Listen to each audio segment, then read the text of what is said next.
Hey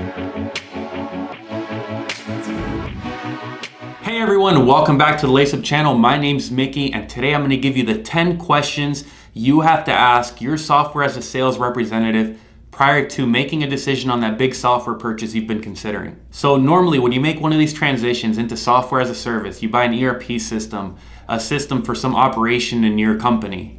It's a very costly transition. It takes a tremendous amount of time, a tremendous amount of resources, and the opportunity cost is tremendous because you have to give up doing a bunch of the other things in your business that are truly important. So before you waste a bunch of time and make the wrong decision and get into a one-year implementation only to have your software fail, here are the 10 questions you need to ask the software sales representative that you're talking to at that company.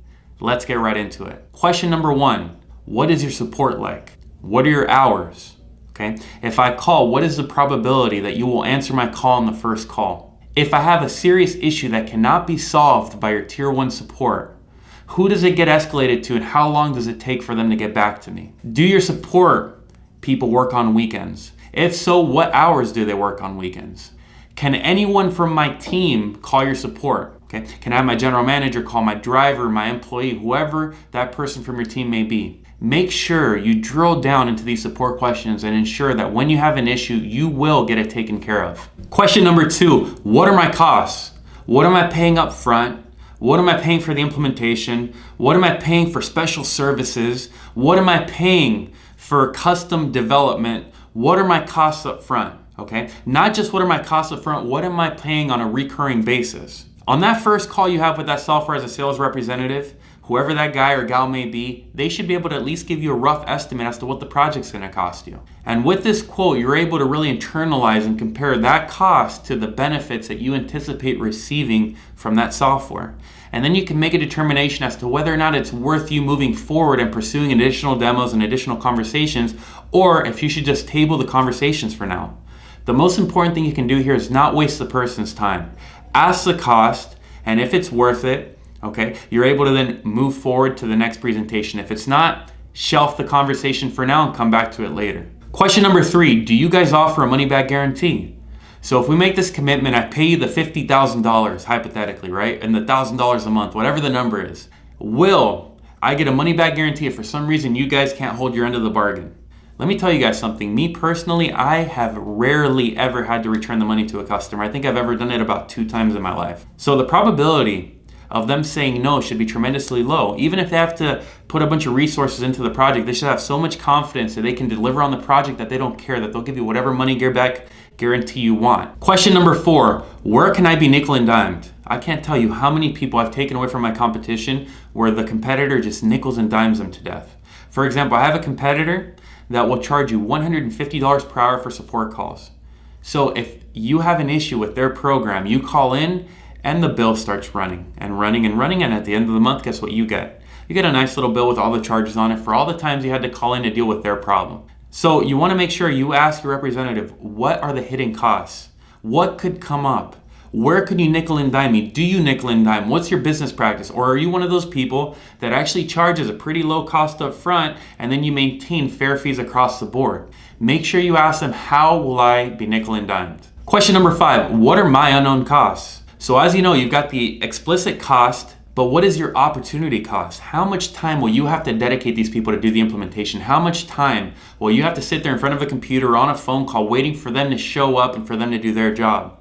Make sure you clarify and quantify how many hours we'll need from you, how many hours we'll need from your team, because those hours cost money too. So you need to take into account the explicit cost plus the implicit cost to come up with a total cost for the project. Questions number 6, what potential problems or speed bumps do you see with the project? So as a sales rep for one of these companies for many years, I can tell you straight up what problems you're gonna have with my system. Why? Because all of my customers during the implementations have had the same problem.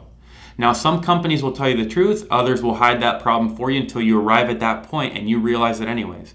You might as well know exactly what those problems are going to be prior to starting the implementation.